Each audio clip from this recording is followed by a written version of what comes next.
Hello, everyone, and welcome into the OK Baseball podcast. We are now just moving right along. We are with the final division outlook here. We're at the AL West. We went coast to coast. We had some few bonus episodes in there for you as well. So welcome to episode 8 of the OK Baseball podcast. Awesome to have you with us here. Christian Rao here from Slasher Sports, joined as always, Sean Doyle from Jays from the Couch. Sean, what's going on, my man? Not a whole lot, brother. I feel like I'm starting to talk to you more than I talk to my own wife. This is great, right? We're doing all kinds of podcasts. We got our special bonus episodes and all that. We're moving and grooving here.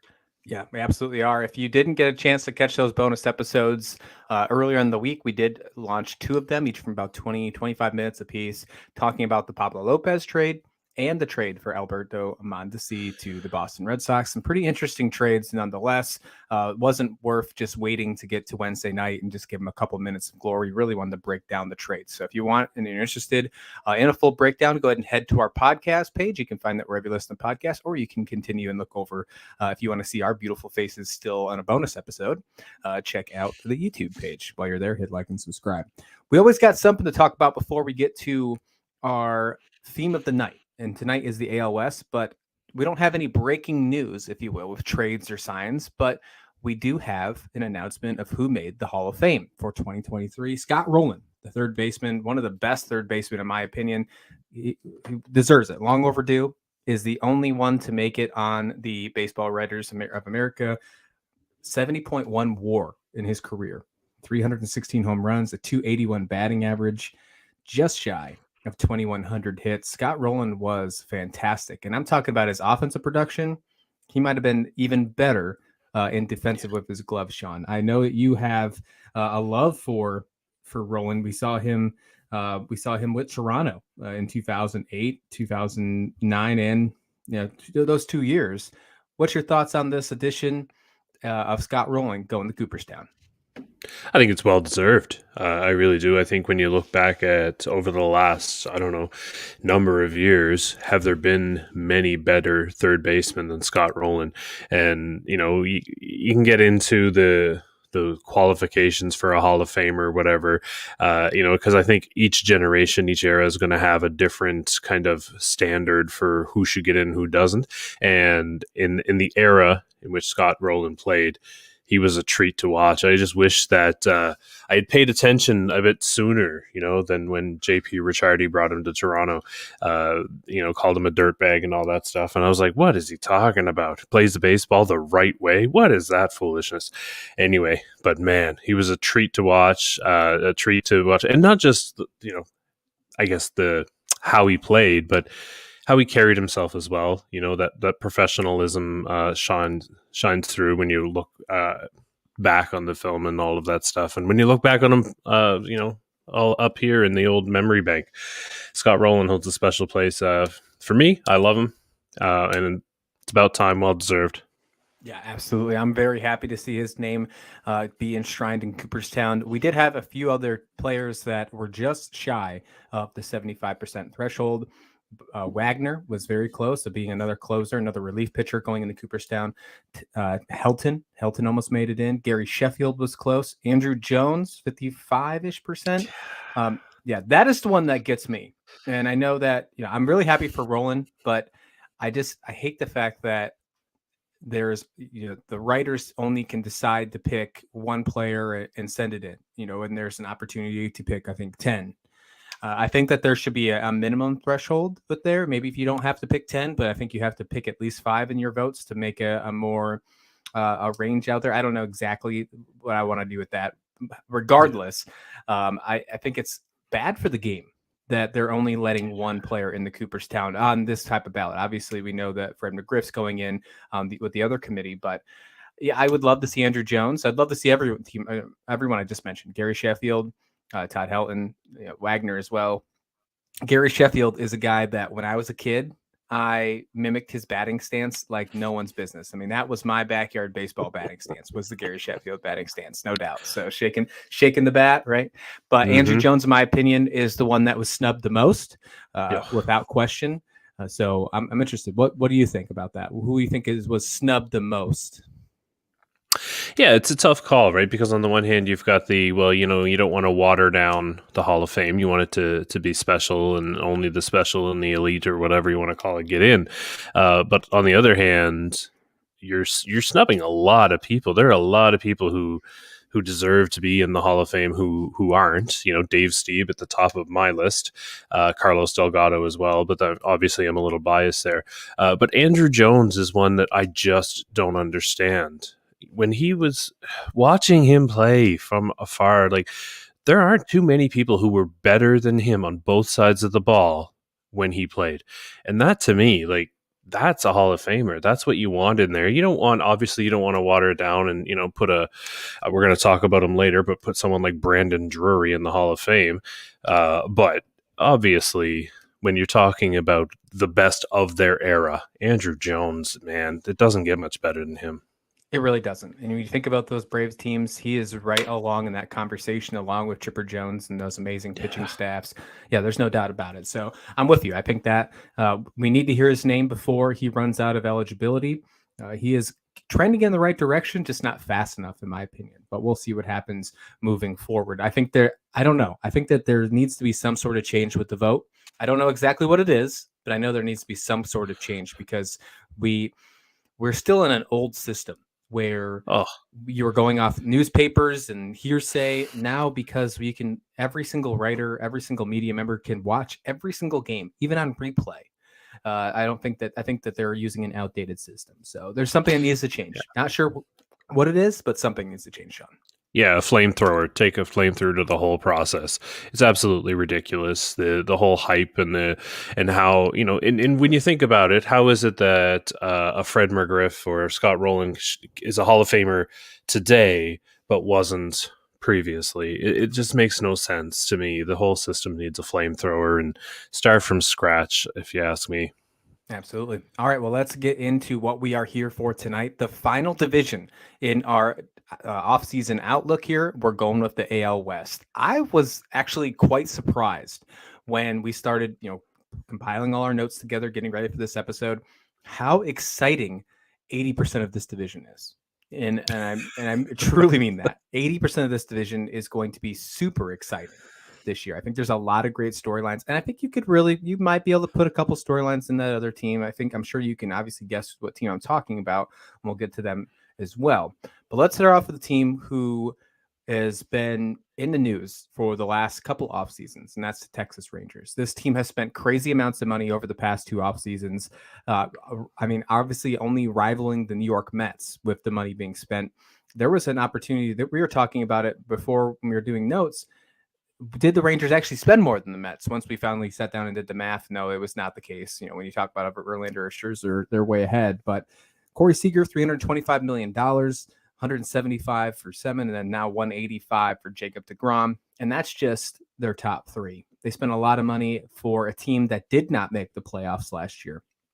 They obviously had some issues with their manager, at least so they believe, and they fired him mid-season. Now they're moving on. Who knows if that was a scapegoat? As I know, I can see it in your eyes. I think that might be the case as well, but who knows? However, is this the year that we see the Rangers finally live up to talent level expectations? Because there's no doubt that talent is there.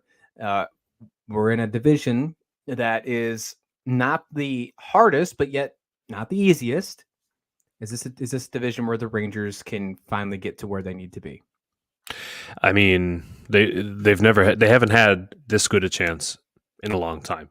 And it's funny you talk about how much they've spent, and I just added up quickly this year and last year, $820 million, and that's for 6 players.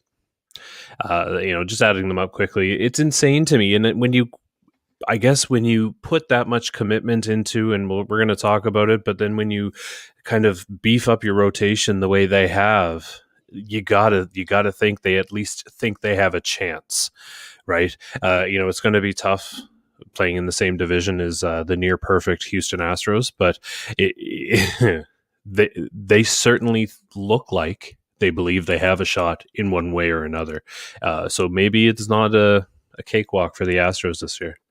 Over $800 million spent over the last two off seasons. Last year they were 68 and 94. When you think of that in perspective, you're obviously putting yourself now at the seventh largest payroll in MLB all around throughout your organization. And obviously we talk about the big spending they've had over the last two off seasons. There's a lot of questions, a lot of people probably on the hot seat if this doesn't work out. They are no doubt in the all in. They have to be all in.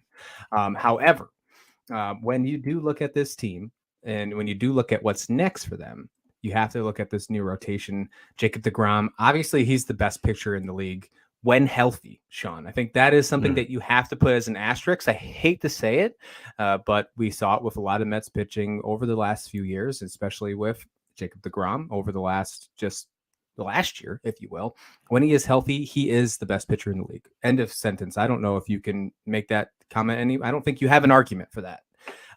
Now, if he is healthy this year, will we see him in the AL Cy Young discussions this season? We're going to see him possibly in the AL Cy Young. It's interesting. We see Verlander flip to the NL. Now we see DeGrom flip to the AL. What's your thoughts on DeGrom?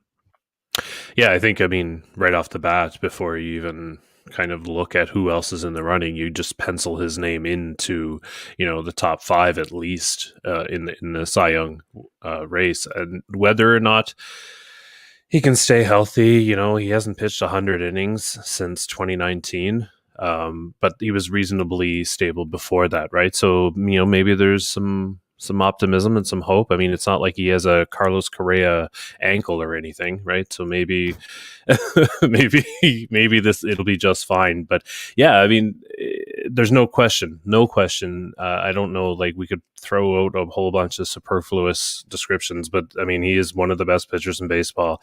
And if he can stay healthy, he might be just the best in of any starting pitcher in Major League Baseball. So it's a great move. It's a risky one, but I think the Rangers at least believe that it's going to pay off for them. Time will tell, though. It sounds like he wants to be in Texas. He didn't even allow the New York Mets to allow a counter offer or even just give him an offer. As once free agency opened, he got the deal he wanted with the Rangers and agreed to it. There was a report out that the Mets didn't even get an opportunity to counter to that. So it sounds like he wants to be where he's at with the Texas Rangers. It'll be very interesting. I'm looking forward to seeing him play this year as healthy. I mean, anytime we see him on the mound, it's an exciting game. Seeing him out of the NL East, a very tough division, don't get me wrong, but just seeing him against different competition, obviously against a Houston Astros team or the Angels team, him going against Ohtani and Trout 13 games a year doesn't sound too bad to me. All right, at the beginning of last offseason, Corey Seager, Marcus Semien, they were the big additions. Last year, that team disappointed big time. And both of those players were in that with the disappointments. There's no doubt about it. They helped this team not almost just slide under 100 losses. It's crazy to think this team in the offseason last year, many thought were going to win this division. I mean, they counted out the Astros. They said the Rangers are going to do that. We're kind of already seeing that a little bit this year with the hype. I think the hype is a little more warranted now that you have these two players plus what you added. However, you got to get Seager and Semien on board. A lot of disappointing things last year for both of them and this Rangers squad. What can we expect from them this year? Yeah, I think more of the same. And actually, when you look at Corey Seager and what he was able to put up last year, we're looking at 33 home runs, weighted runs created plus of 117. He had a bit, how do I say it? He had more trouble getting on base than he normally does throughout his career. But the good news is that he's projected to go right back to his what you would normally expect, 27 home runs, 133 weighted runs created plus. And of course, you're going to get solid defense at the shortstop position. So I don't know that the Rangers are necessarily worried about Corey Seager. Now, Marcus Semien may be a different story, of course, because he got off to, a pretty rotten start in particular. I think his whole first half of the season, without looking it up, was just atrocious.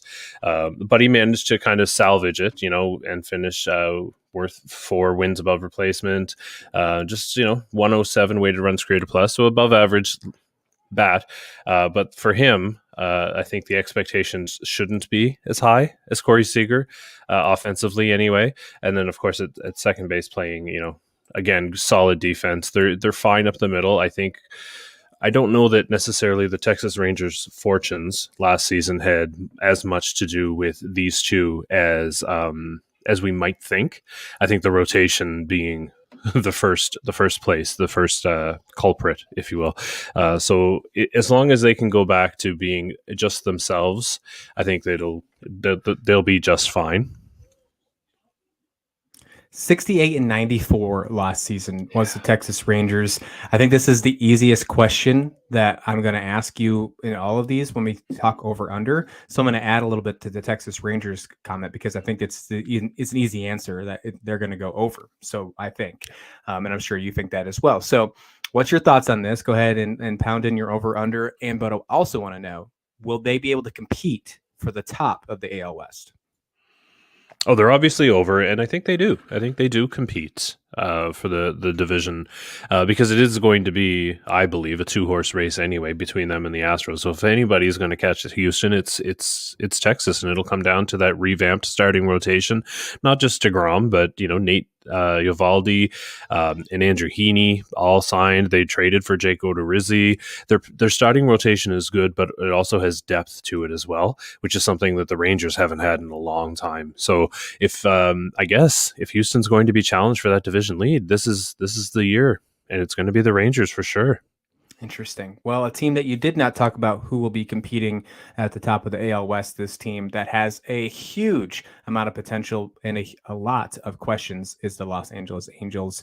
Obviously, a lot of things come into play when we talk about the stars of this team. You could say that they have two of the top 5 superstars in all of baseball with Shohei Ohtani and Mike Trout. Top 5 might even be a little bit too nice with that conversation, but let's start with Shohei Ohtani first. There's a lot of speculation that this could be his last year in an Angels jersey with this new conversation about the owner not selling the team. We'll talk about that in just a minute. But with Ohtani this season and being the potential fact that it could be his last as an Angel, do you think this is a year where he really steps up and proves himself even more? I don't even know if that's even possible when we're talking about him getting compared to Babe Ruth in some of his statistics he does. Or is this a season where maybe the speculation messes with him mentally? What's your thoughts? Yeah, I don't. Oh, man, it's tough to imagine him, going into another gear, right? Like he's already literally the best player on the planet. So I don't know that.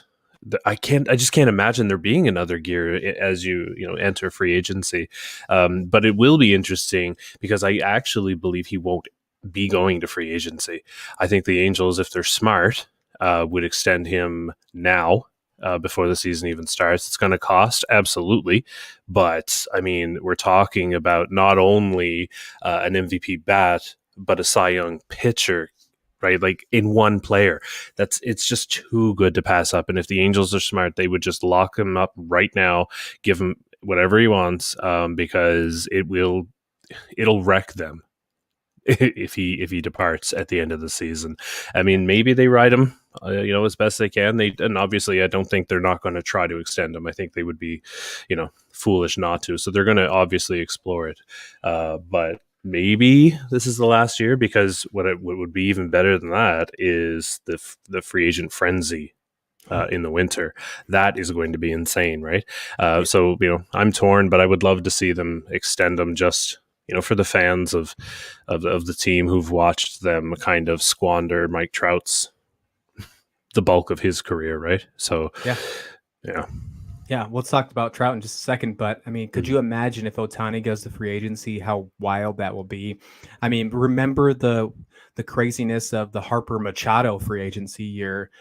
Ohtani would blow that out of the park. I mean, it would be absolutely insane. And we thought this year free agency was wild with all the money spent, DeGrom going elsewhere, Bogarts to San Diego, the Aaron Judge saga, Carlos Correa. I think if Ohtani goes to free agency next year, I don't know. We're going to have to change the rules or something. It's going to be completely nuts. It's going to be absolutely wild. Jeff Passan is going to have to stay up all night. We're going to have to get him all the Diet Mountain Dew in the world.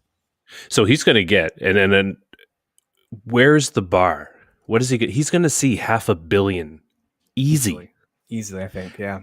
It's insane. I think so. I don't know. Age might mess with that just a slight, but I think I don't know. I think if anybody gets it, he'll get the $500 million. It's gonna be him or Soto that get the first $500 million contract.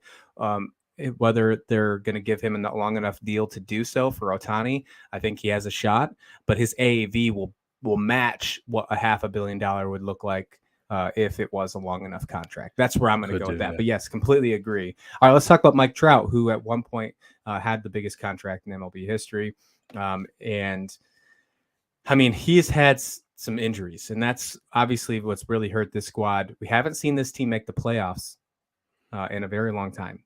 One thing that I just can't wait to see is Mike Trout in the playoffs. Now Mike Trout and Shohei Ohtani in the playoffs. I want to see that. I mean, who doesn't want to see that? Probably the other four teams in the AL West fans. But other than that, I think every single baseball fan would love to see those two guys in the playoffs. Mike Trout, we know he's a generational talent. Many could say he's the greatest that's played in this decade, and you probably wouldn't be so far off. I think obviously injuries has plagued that the last few seasons, but he still has, I mean, just amazing performance out there on the field. What's your thoughts about Mike Trout this year? You think he's going to be able to keep it all together? I'm sure we won't see him at 162, but you see him be able to hold up for at least 140, 150, and find a way to get this team in contention. Yeah, I mean, he's projected to do, right? I think that's when it comes to a guy getting hurt, the thing, like, Trout doesn't necessarily have that kind of track record, even though he's missed time in every season since, like, even 2017 it was 114 games. 2021 obviously was only 36 games for him. I don't think he has that label, but he's starting to get it. And that's, I think, why we kind of in our head, we ask ourselves, how many games are they going to get out of Mike Trout? But I think he's projected to, and if he's healthy, look out, because, man, there isn't a better center fielder in baseball. We talk about these two superstars on the team. Now we hear this report coming out that the owner of the Angels is no longer going to sell the team. I hear that that's not a good thing for Angels fans. They seem a little disappointed about that. What do you think that means for the hopefulness of this franchise moving forward? Do you think it has any woes about the Ohtani news? Although you seem a little hopeful about he'll get signed. There's a couple other free agents that are coming up that might be out the door. Is this a good sign for the Angels, you think, short term, or you think this is a bad thing? So, I mean, obviously, as an outsider of the Angels organization, I look at it as, Art Moreno kind of coming to his senses, right? Because if you're looking ahead, ownership is going to be a big question mark if you're looking ahead to next offseason, right? And it could be good if that ownership group is in place in enough time, but the longer it plays out, the less likely that is. And then that's just a cloud that hangs over your offseason. And if the Angels are looking ahead to next offseason, even if Ohtani hits it, and then everybody else who could be available, I think it's only a smart move just to say, like, what, like, let's come to our senses here. We're not going to sell the team, and we're going to refocus our energies because we're that close. And I don't think they want that hanging over their head. So yeah, I think it could be a good thing. Whether Angels fans are like that or not remains to be seen, but I think it could be a good thing. Let's put these two questions together. There's a lot of additions this year. This roster looks a lot different than the Joe Madden, who was fired in the middle of the season, team. This roster looks a lot different. Hunter Renfroe trade, that was a wild trade. I didn't see that one coming. I think that's a good sign for the Angels. Brandon Drury, as you mentioned, comes over in free agency. They trade for Gio Urshela, great utility player. Tyler Anderson comes into the rotation. I think that's a great asset. And so is Estevez, who comes over in free agency to help in the bullpen. I think that there is some pitching and bullpen woes. However, adding Anderson and Estevez does not hurt whatsoever. Let's talk about that pitching side for the Angels, and let's kind of focus on those additions that they add with everybody else in that lineup. What's your thoughts there? Do you think that that's good enough to keep up with this division? No. And I only say that because of my very strong feelings toward, first of all, Gio Urshela and then Brandon Drury, right? Having both played for Toronto before they went elsewhere and then suddenly became the next Babe Ruth. Gio Urshela goes to New York and all of a sudden's hitting bombs left, right, and center, which, you know, I mean, I guess it's Yankee Stadium, sure, but not like that. And then Brandon Drury captures all of Major League Baseball's attention with his performance last season. I don't see those two as what I think the Angels are hoping they are. I don't see them as those everyday solid, day after day, a whole season's worth of positive contribution. And maybe that's just me refusing to accept the reality of those two. And then, you know, with all due respect to them, I'm sure they're great guys, but I just don't see those type of moves as kind of pushing the Angels closer and closer to the division title or even a wild card spot. Yeah. Yeah. So, I mean, you answered one of my questions about, do you think this team can finally get in the playoffs? I'm with you. I don't know. I don't know if they can. I mean, you could always have to put them in contention if you have a healthy Mike Trout and a healthy Shohei Ohtani. But I think there's a lot of other question marks too. I think we're not even going to really scrape the surface with this in this preview. We're going to have a lot more to talk about in the weeks to come when we get to spring training. I think the last biggest question I have for you, Sean, is Anthony Rendon.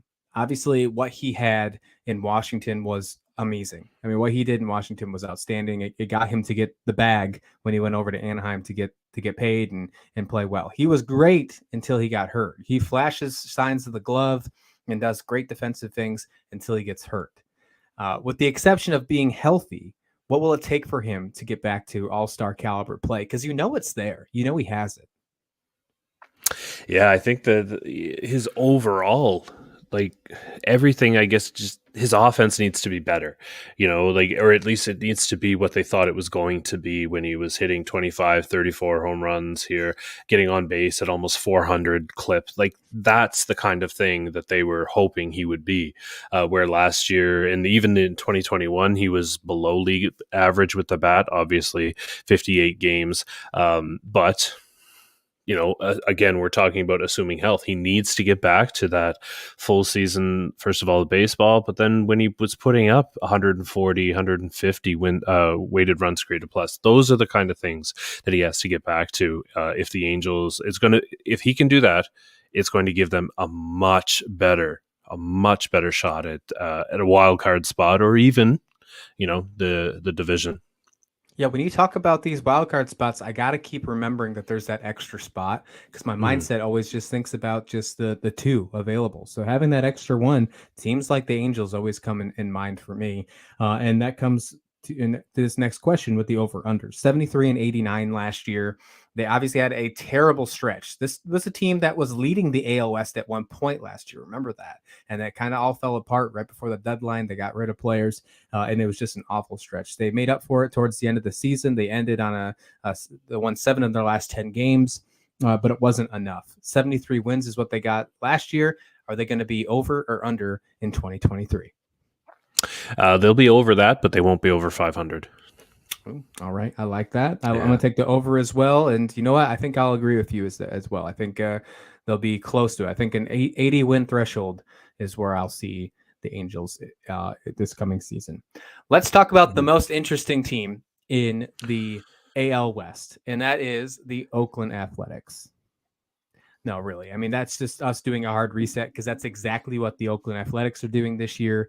I mean, there is no other way to talk about this team with saying, what the hell are they doing? I mean, it's really the case. We talk about, look at this team a few years ago. Sean Murphy's now gone. Matt Olson's gone. Mark Canha's gone.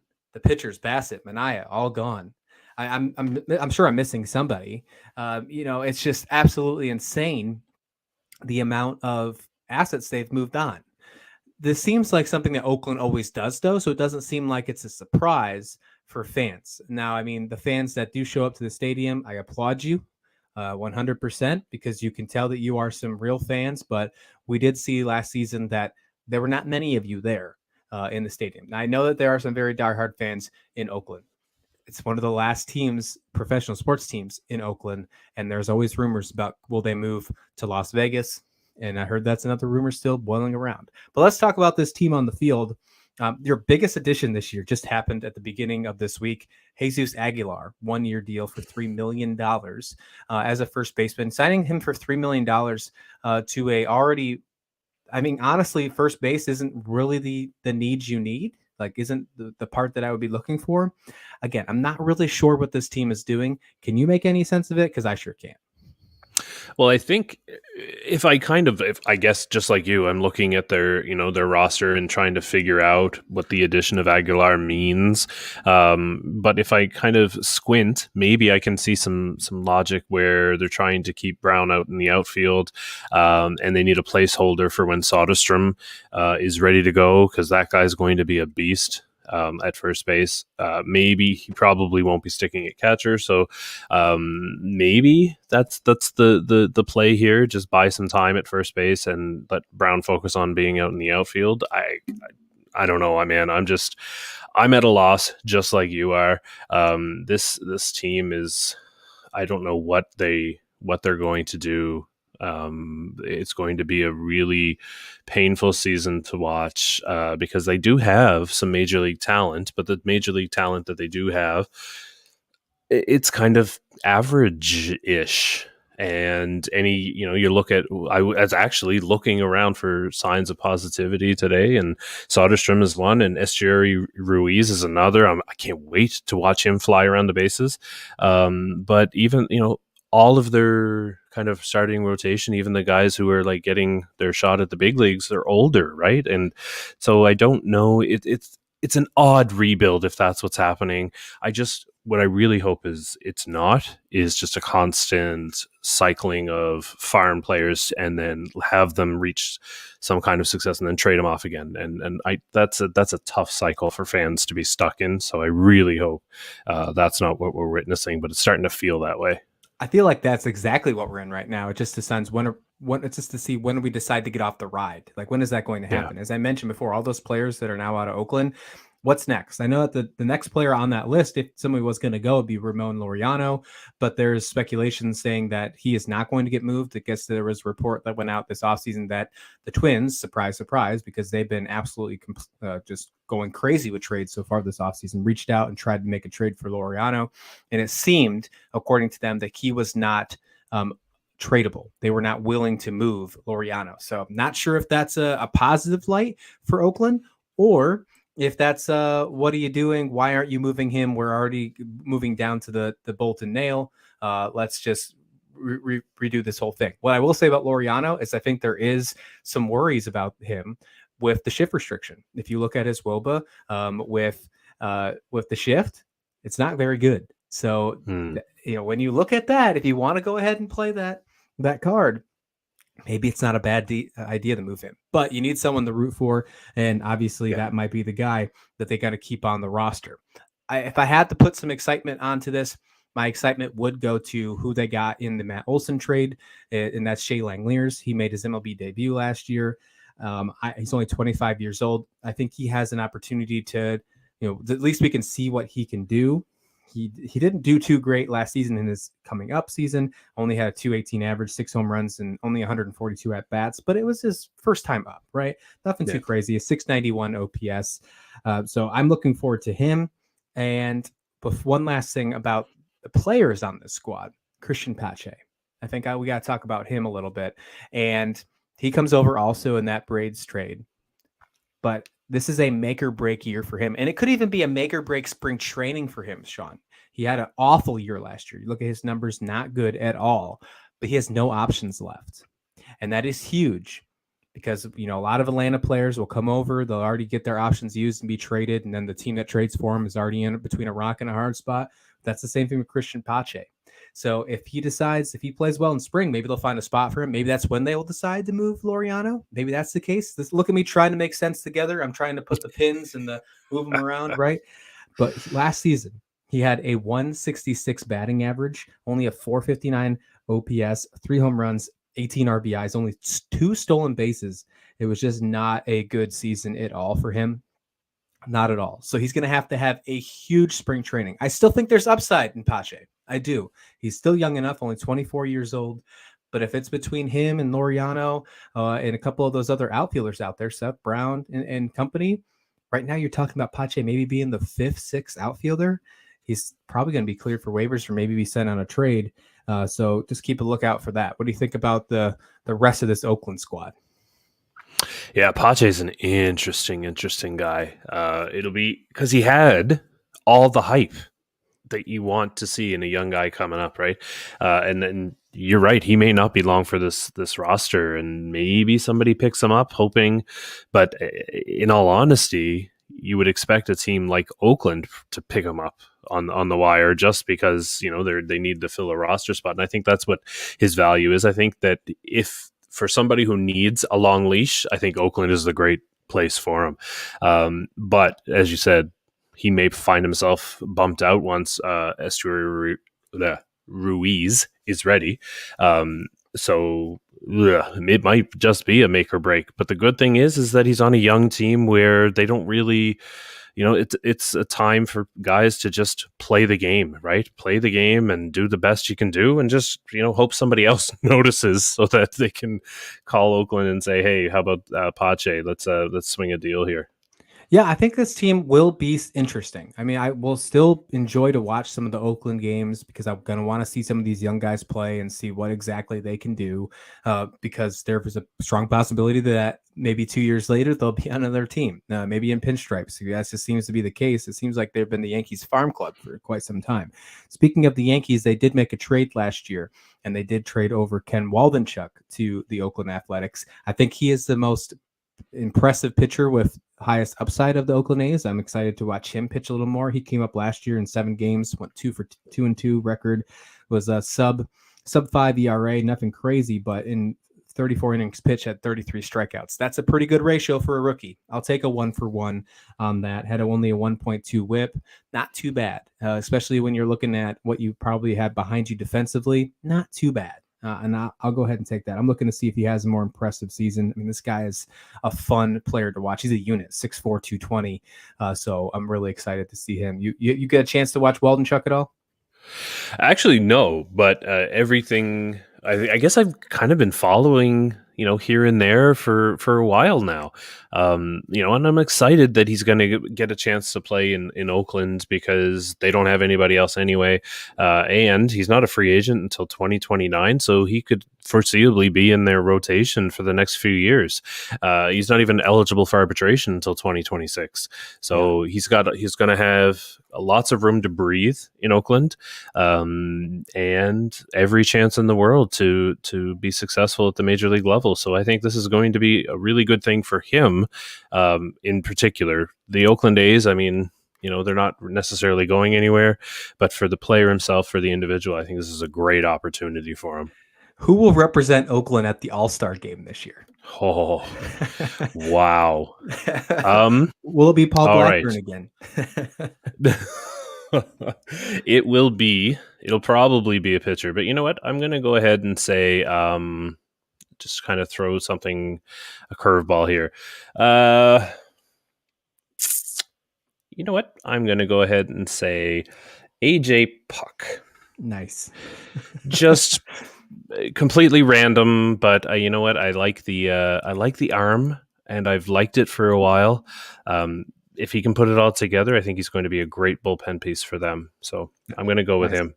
All right, I'm going to also say an arm because I feel like I got to answer as well, but I'm going to say Cole Irvin. I think Cole Irvin's the guy for him this year. Interesting. Who knows? I thought that's another fun play. Yeah. Let's go ahead and get the over-under on the Oakland A's. 60-102 last season. They were over the 100 loss threshold. Does it get worse than that? Does it get to 110 even? Over-under on 60 games for winning for the Oakland A's in 2023. You know what? Just to give the Oakland A's fans some hope, I'm going to take the over, but it's not going to be much. It might be a game or two, but I'll take the over. I can't do it. I mean, when I look at this roster, I'm sorry to say it, but when I look at this roster, I can't see I can't see a worse roster out there right now. I mean, even when we talk about the Rocky system, there's still a little bit of hope there. There's just so many young players. It's very hopeful. It reminds me of some of those Orioles teams that we saw 5-6 years ago when they had 110 losses. There's hope, but it's just you have to wait. You got to see what you got, and you got to move forward. That's exactly what Oakland's dealing with right now. I'm going to take the under. I think this team is close to 110 in losses. I hate to say it, but hey, prove me wrong. I'd love to see it because I'm going to be watching regardless. Because win or lose, I'm excited to watch some baseball, and I want to see some of these young players go because there's a lot of potential out there. Just are they major league ready?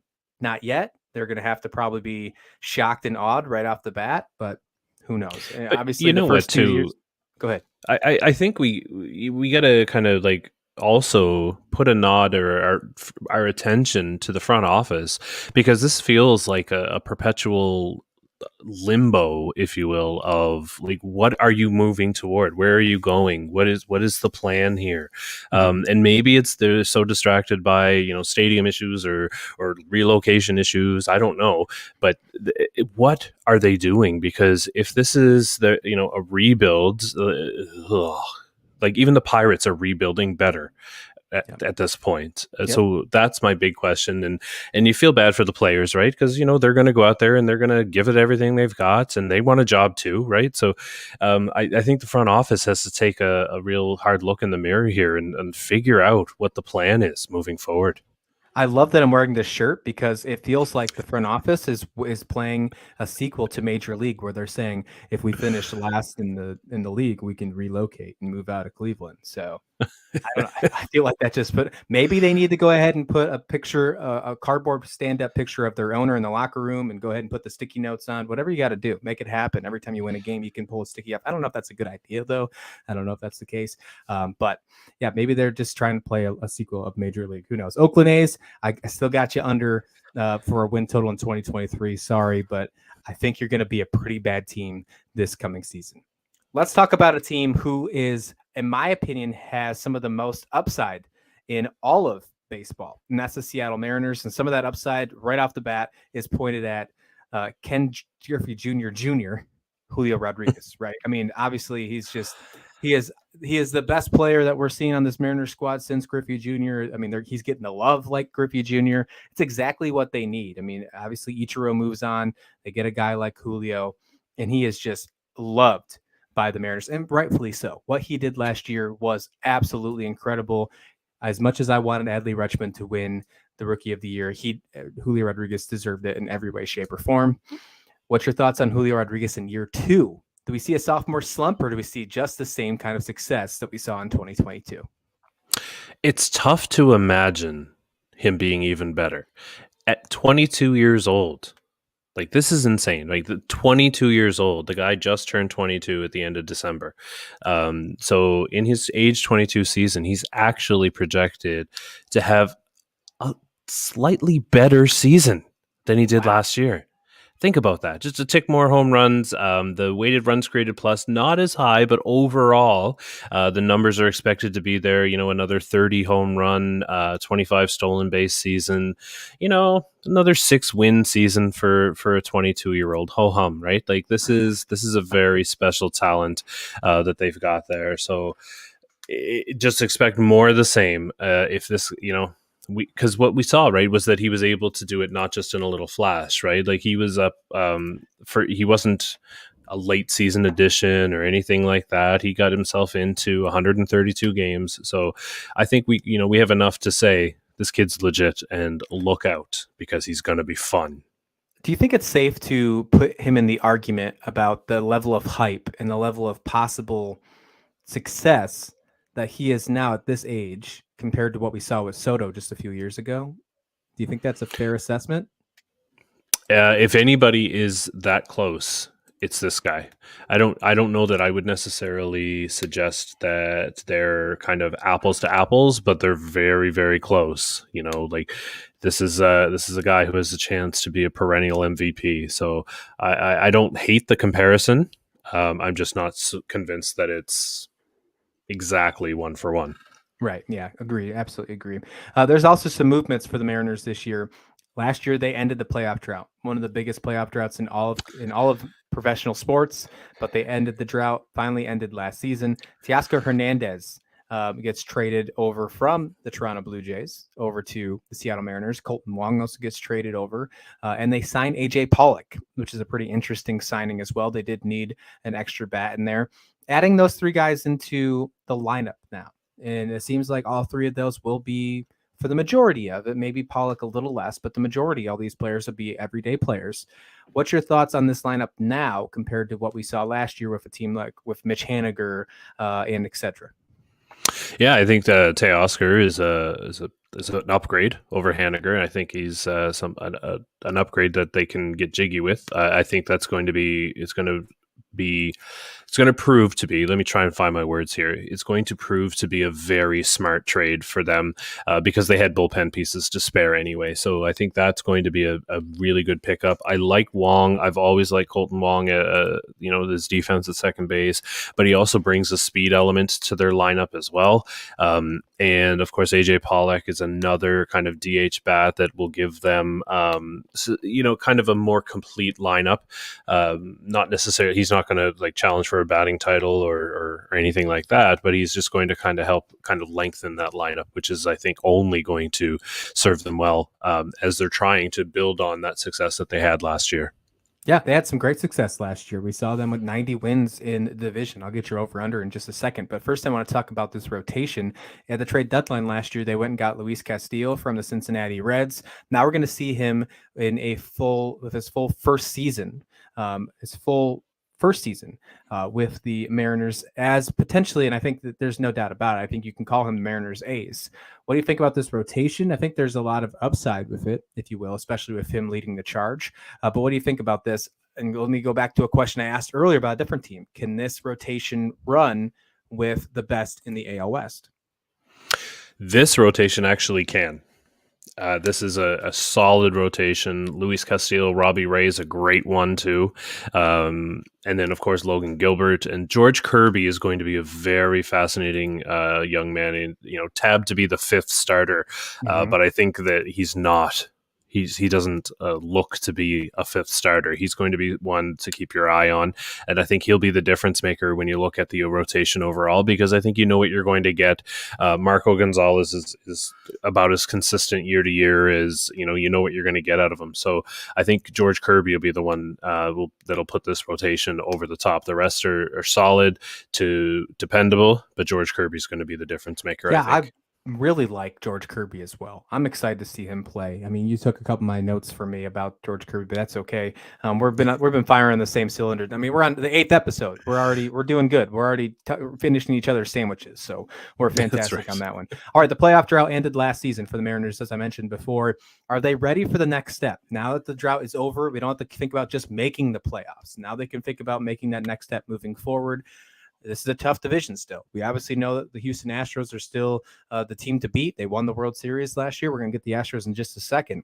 But can the Mariners make the playoffs again? And if so, do you see them being able to make a run? Is this team good enough as they sit right now? I do, actually. They were a wild card team last year, and I think they're destined for the same fate, but they're a much better wild card team than they were last year, if that makes any sense. I think that they're well equipped to, first of all, run the marathon that is the full season, but then they're also set up very well with Castillo and Ray as their 1-2, and then, you've got Gilbert and Kirby that you can throw in there as your third starter in a playoff series, right? So I think they're in great shape. It's just that there are so many good teams in the American League that they're going to end up to be a wild card team, and it may not necessarily even be it may be the kind of last wild card spot that they're able to grab, but they're better than that. Yeah, I'm with you. Our buddy over at Slash Sports and Jason McCouch from you, Mr. Steve Feck, has a message that says, has the Mariners passed the Blue Jays, Guardians, and Rays on the contender timeline? I got a good answer for that, but I'm going to let you go first. What's your thoughts? Where do you put the Mariners in with these other three teams on who is a quote-unquote contender, Sean? Oh man, who's a contender? I'll put them in order. I actually think the Mariners are a better contender than the Guardians are. I think they're a better team. Actually, I think the Rays are on their way down, and I don't know that a lot of people would agree with me there, but I really have this feeling that they're kind of fizzling. Uh, they need a retool, if you will. So I would suggest that if I had to put them in a kind of playoff order, I'd put them in Blue Jays, Mariners, Guardians, and Rays. Man, exactly agree. Completely agree. And I'm right with you at the Rays. I think they're on a downward trend. I like the Guardians, but I think the Mariners are just slightly a little bit better. And then even though I'm not playing bias here, even though I know that you run your Blue Jays quite well over there, um, but I think the Blue Jays are on to something. So thank you for that Mhm. comment, Steve. Really appreciate that. All right, let's move on to the defending champions, the Houston Astros, defending champs, multiple consecutive ALCS trips as well over the past few years. I mean, truly, it's hard to beat the Astros, Sean. There's no doubt about it. But there are some questions here that we can go in. I think the first thing that we can talk about right off the bat is that they lost Justin Verlander. If I would have talked about them losing Justin Verlander in the offseason last year, I don't think it would have seemed like that big of a deal. But the season he had last year was absolutely incredible. Probably one of the best performances we have ever seen by a pitcher after Tommy John. I mean, it was good enough to win the Cy Young. Absolutely incredible. It's a huge loss for the Astros rotation. And it's crazy to say for a 38-year-old or 40-year-old. Sorry. Mhm. So how big of an impact will we see from it right away? That's my question. Yeah, I don't know that you'll notice it right away, but if this rotation starts to scuffle, then there will be a noticeable difference. I think that's the key here, right? Is that this rotation has a lot of upside, but it's not proven. And so, anytime you move out a Justin Verlander esque pitcher, you're going to take a step backward. The Astros are likely hoping that that's mitigated by the upside, but I don't see it. And I just did a quick comparison looking at ERA and FWAR between them. So Verlander takes his 336 and 4 FWAR with him. It's not good after that. Framber Valdez 3.24 with 3.7 wins. Christian Javier 4 ERA 2.3 wins. Luis Garcia 4.13 ERA 1.9 wins. Jose Urquidy 461 with a 1.1 win, and then Lance McCullers at 388 with a 1.8 wins. Like, this is a rotation that is okay, has the ability to be really good, but on paper it's just okay. And so losing a Verlander, it may not show up right away, but they'll miss it.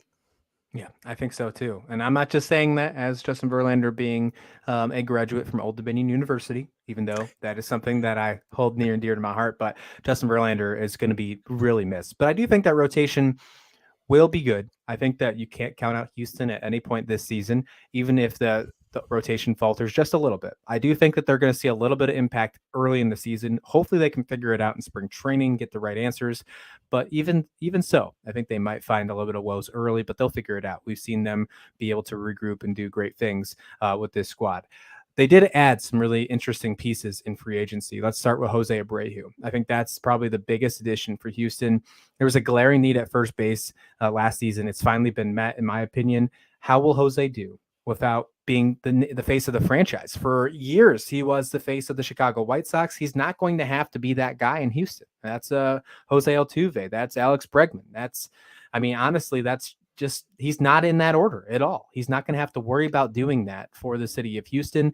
That's got to be a nice relief, and he can focus a little more on baseball.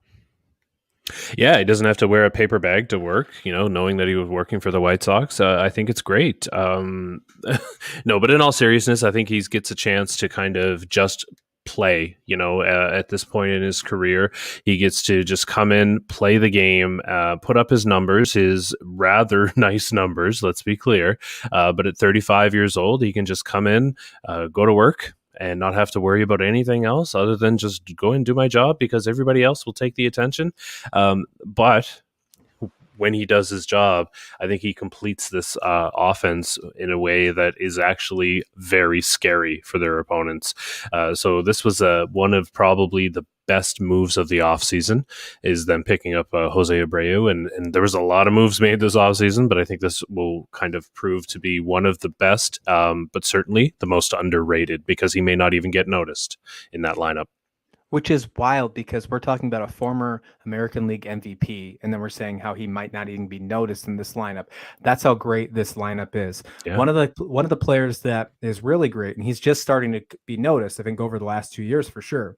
Kyle Tucker. People are starting to find out about him over the last 2 seasons, 30 home runs in each season. I mean, he has been under the radar good in 2021, and in 2022, I would say was his coming out party, if you will. He had a great season last year and the year before. What do you think we can expect from him this coming season? Are we going to see another 30-run season? I mean, it seems like the trend is in his alley right there. Oh yeah, he's not flying under anybody's radar anymore, ever.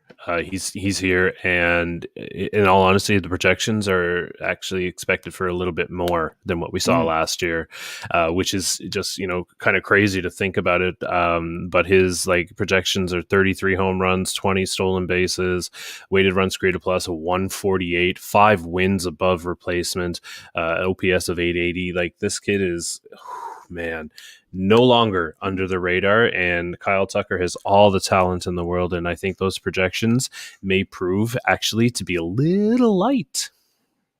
Interesting. Yeah, I'm excited to see him play. I mean, if he can go over 30 home runs, that'd be electric. It's wild thinking about Kyle Tucker in the last 2 years, how he's done, because there was a big question mark when George Springer left and headed to Toronto, and who's going to replace him? Was Kyle Tucker going to be good enough? We are seeing that is obviously the case. That is not a problem for Houston. There's really not a glaring need in the outfield for them because of Kyle Tucker. So, really nice thing for Houston to have. This is why we saw them in the World Series. We saw so many players step up the last 2 years to get back to ALCS over and over again. And I wouldn't be surprised if we see them right back in the picture again, because that's what we've seen over the past, 6-7 years, them at least make it to the ALCS. So with the shift restriction coming in 2023, I think this is a really interesting question. And then the shift restriction is going to be I feel like we're going to be able to write articles on this over and over again for all of March and April. I think, all of April, since the opening day is March 30th. But for all of April, I think that's what everybody's going to be talking about, is how the shift restrictions really just either messing or improving. We're going to start seeing new superstars come out because they're not doing anything. Joey Gallo's probably going to have a awakening, right? But regardless, with the shift restriction coming in 2023, the Astros seem to be in pretty good position. We kind of talked about this before on the bonus episodes with the middle infielders being at an absolute premium. Well, Jose Altuve, although he's getting a little older, he's one of the best defenders in the league still. And then you got Pena. And Pena is just electric what he's done in his rookie season last year. Both of those covering the middle of the infield. How will the rookie sensation look in year 2? Let's focus on Pena. I think he obviously is set for some great seasons ahead. And again, another thing where they were worried who will replace Carlos Correa. Doesn't seem like that's a worry anymore. No, and he's a different player than Correa is too. I think that's an interesting little note, right? Like, he's got all the power that Correa has, maybe a little bit less, but it's there, and he plays great defense. But overall, the game is, if he can figure out how to walk at a rate that's not 4%, 3.9 last year, that's yikes. Obviously you're swinging, which is fine. Some people, their game is that's what their game is. And I'm not going to, certainly am not going to sit Jeremy Pena if he's on my roster just because he's a free swinger. But if you're looking at projections, that's what you're going to get, right? And if you're the Houston Astros, you're thrilled. You're thrilled because you're not paying Carlos Correa money. And you don't have to deal with a phantom 2014 injury anymore. That's right. Yeah, wild, right? You got to think that the walk rate will improve. That seems like, strikeout rates sometimes are harder to decline, but walk rate, you can teach patience, right? And I think that is something that could just have been, rookie sensation stepping up. Hey, You've been doing really good. Your bat's hot, swing. If you think it's in your zone, swing. But now it might be a little bit more of offseason adjustments. I wouldn't be surprised if we see that drastically improve. From what you said, 4%. Wouldn't be surprised if it's doubled even farther than that, maybe closer to the 10% range in 2023. Wouldn't be surprised any way, shape, or form. All right, last year the Houston Astros won the division. They won the World Series. They were 106-56. It was an incredible season for them. 106 wins in 2022. Did they get to that point in 2023? What's your over/under for the Houston Astros? I'm going to take the under just because anything over 106 wins is kind of an insane prediction, if you ask me. So I'm going to take the under, but they will win the division. and it won't be close. This is like a machine, right? You mentioned earlier that they may scuffle at the beginning, but it's like a tank who's, kind of got its tread stuck in the mud. Once it gets out of that mud, it's going to run over everything. So that's the Houston Astros for me. Yep, I'm with you. I think this team is a 100-win team, but I don't know if it's 106. So I'm going to take the under, but not by much. I think this team also is the division winner in the AL West. It's hard to bet against the Houston Astros, what we've seen. They haven't got much worse, if you want to even call it worse. Obviously, losing Verlander is huge, but the additions they've had and all their young talent around with their bats and, obviously what the potential they could have in their rotation could be enough for them to be just better. I wouldn't be surprised if we saw them go over 106, but I think it's best to say that they are going to take the under. All right, here we go. Let's round it out as we finish up this AL West preview for the 2023 season coming very soon. Opening day is March 30th. Spring training is just right around the corner, starting February 17th. It's going to be some great baseball coming ahead. But Sean, let's go ahead. You start from the bottom, work your way on up. Who is your 1 through 5 in the AL West? Yeah, the bottom is Oakland, obviously. I think they're the bottom of baseball, unfortunately. So I'm going to have them in the 5th spot, Angels in 4th. And this is where it gets very interesting for me. I know earlier I said if any team has a chance to catch the Astros, it's Texas. But I think Seattle, when you start looking at the individual pieces they have, I think they actually have a better kind of overall team in that bullpen. So I'm gonna go with actually the Rangers in 3rd, the Mariners in 2nd, and the Astros in 1st place. I'm pretty sure this is 3 episodes in a row we are completely on board with each other. I'm exactly the same way. I got Houston winning the division. I will say that I don't think it's going to be as big of a lead as you think, though. I think they will still be a 100-win team, but I'm going to take Seattle at number 2, but I think Seattle improves. I think Seattle is going to be a lot closer than their 90 wins, especially since they don't have to play all these teams as much as they did last year. I got Texas in 3rd. I think they're going to battle for that last wild card spot. They're definitely going to improve from last season, but I think there's still going to be a lot of question marks. Maybe they add and do some things at the deadline and surprise us. Angels in 4th. I think all 4 of those teams will be above 500 or just right at 500, and the Angels will be that one on the borderline. And then Oakland is just going to be, I think, atrocious. I'm sorry. I just really do. I think they're going to be 30 games behind 4th place. That's just not going to be good for them. So, there we go. All right, everyone. Thank you so much for joining this last episode of the division previews. This is not the last episode of the OK Baseball podcast, though. We will still be here with you live on Wednesday nights, and I'm sure we'll probably have some bonus episodes coming at you on the feeds as well, as there's always something to talk about here in the offseason. Off-season season continues all the way up until pitchers and catchers report and spring training starts, and then that we'll be here even more to give you more insight on baseball. You can find all of the work at Slasher Sports. A lot of great things happening over there. Billy Graves doing some good things with Slasher Sports Cinema. Suki Suburbia doing a great thing with her podcast. And you can always find some more college content for college sports at Slasher U with myself and Steve Feck doing some things. On the right-hand side with Mr. Sean Doyle, you can always find some great content at jaysfromthecouch.com.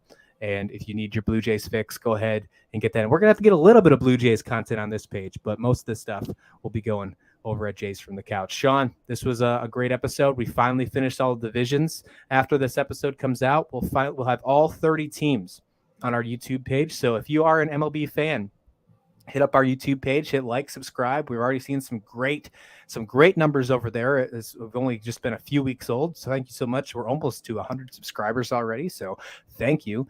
We are going to have coverage for all 30 teams this season throughout the entire MLB 2023 season, all the way into the World Series, and then back to off-season it goes. It's a full circle. You do your best Rob Schneider, Sean. It's going to be a fantastic time. Anything you got to say before we head out? No, I just picture Matthew McConaughey, like it's a flat circle, just that's what the OK Baseball podcast is. It's just okay. It's just okay. It's just okay. Take care, everyone. We'll see you back here for another episode.